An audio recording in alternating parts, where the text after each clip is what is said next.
हम आपकी कथा सुन करके बहुत अच्छा लगता है और साथ में बीच बीच में जो आप पारिवारिक ज्ञान जो देते हैं उससे मैं बहुत ज़्यादा प्रभावित हुआ। वो हमें बहुत अच्छा लगता है।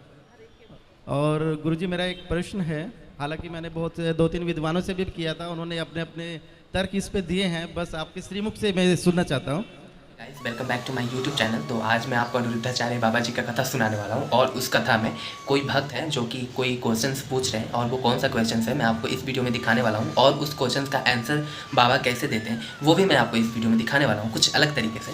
चलिए वीडियो को शुरू करते हैं। राधे राधे गुरुजी। जी, राधे जय राधे। श्रीमन्नारायण गुरुजी। जय श्रीमन्नारायण। गुरुजी हम शामली उत्तर प्रदेश से आए हैं और पिछले आपसे मिलने के लिए ही आए हैं। हम लोग 3 दिन के लिए आए हैं। मैं तो चाहती थी कि हम आपको दूर से देखें, लेकिन भगवान की कृपा हुई कि हमने आपको लाइव देखा। मैं आपको बार बार प्रणाम करती हूँ गुरुजी और कहती हूँ कि आप बस हमारे ऊपर आशीर्वाद बनाए रखना। वैसे भगवान की बहुत कृपा है हमारे ऊपर। और मेरे हस्बैंड का कोई क्वेश्चन है वो आपसे करना चाहते हैं। करिए। राधे राधे गुरुजी। राधे राधे। गुरुजी हम आपकी जो कथा है डेली सुनते हैं। एक परिवार में मेरे माता पिता हैं, वो भी डेली आपकी कथा का श्रवण करते हैं और हम आपकी कथा सुन करके बहुत अच्छा लगता है और साथ में बीच बीच में जो आप पारिवारिक ज्ञान जो देते हैं उससे मैं बहुत ज़्यादा प्रभावित हुआ। वो हमें बहुत अच्छा लगता है। और गुरुजी मेरा एक प्रश्न है, हालांकि मैंने बहुत दो तीन विद्वानों से भी किया था, उन्होंने अपने अपने तर्क इस पे दिए हैं, बस आपके श्रीमुख से मैं सुनना चाहता हूँ। कहते हैं कि हम सब एक भगवान की कठपुतली हैं, जैसे वो नचाते हैं हम नाचते चले जाते हैं। तो जो हम कर्म करते हैं, चाहे वो अच्छे कर्म कर रहे हो या बुरे कर्म करते हैं, उसमें भी भगवान की इच्छा होगी जिससे हम वो कर्म कर रहे हैं। तो जब हम कोई बुरा कर्म करते हैं तो उसका दंड हमें क्यों मिलता है सर? मेरा ये प्रश्न है। बहुत सुंदर प्रश्न है इनका, बड़ा गहरा है, बड़ा अच्छा सवाल है। बहुत कम लोग प्रश्न करते हैं ऐसा। आपने प्रश्न किया है, उत्तर दे रहे हैं। सारे काम भगवान करते हैं। कहते हैं ईश्वर की मर्जी के बिना पत्ता भी नहीं हिलता। तो जब सब भगवान करते हैं तो फिर पापी व्यक्ति क्यों है? बिल्कुल बिल्कुल, है ना। हमने चोरी की तो फिर हमने वो भी ईश्वर की मर्जी से की, क्योंकि सब ईश्वर की मर्जी से हो रहा है। ये सवाल है आपका। जी जी बिल्कुल। अब उत्तर के लिए आपसे ही मैं प्रश्न करूंगा। जी बिल्कुल। आपकी एक गाड़ी है, माना कि एक कार आपकी है और आप मालिक हैं, कार के मालिक।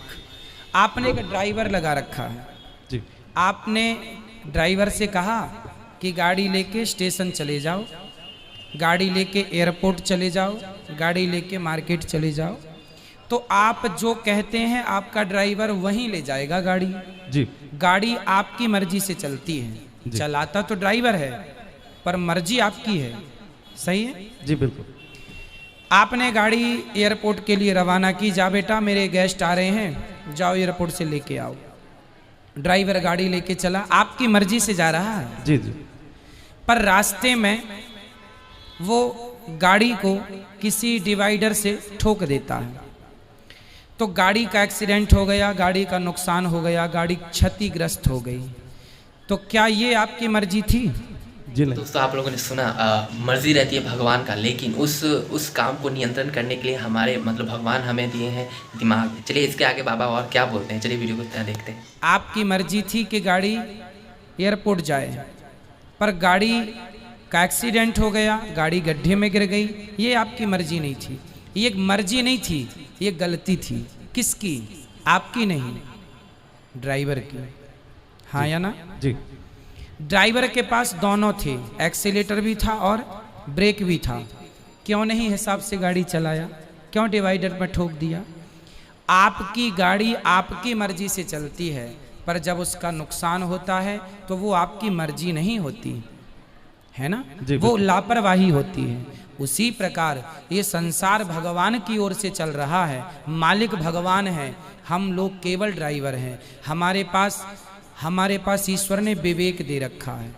आपको पता है कि आपको गुलाब की सैया पर तो सोना है। आप कहीं गुलाब होंगे तो आप जाके उस गुलाब के ऊपर बैठ भी सकते हैं, खड़े भी, पर कांटों का ढेर होगा तो आप नहीं खड़े होंगे। आपको पता है कि ये गुलाब है, ये कांटा है, आपको समझ है कि सही है, ये गलत है।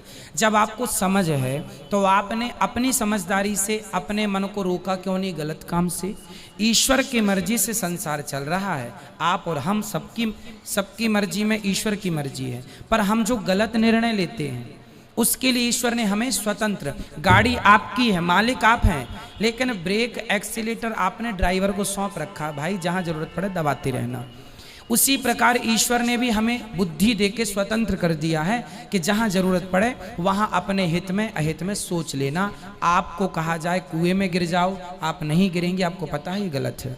तो आपको स्वयं को ईश्वर ने इतनी पावर दे रखी है। मालिक तो आप हैं गाड़ी के, लेकिन कुछ पावर ड्राइवर के पास भी है ना, ब्रेक एक्सीलेटर। उसी प्रकार संसार ईश्वर का है, संसार ईश्वर की मर्जी से चलता है। पर जब आप गलत करते हैं तो वो ईश्वर की मर्जी नहीं होती, वो आपके मन की गलती होती है। आपने अपने मन को नियंत्रित क्यों नहीं किया? ड्राइवर ने गाड़ी को क्यों नहीं नियंत्रित किया? अब नुकसान हुआ है तो वो ड्राइवर को भी चोट लगेगी, मालिक को चोट नहीं लगेगी। भाई एक्सीडेंट हुआ है तो चोट, मालिक तो घर में बैठा है, मालिक तो परमात्मा है। अब तुम ही ड्राइवर हो तो तुम ही भोगो फिर।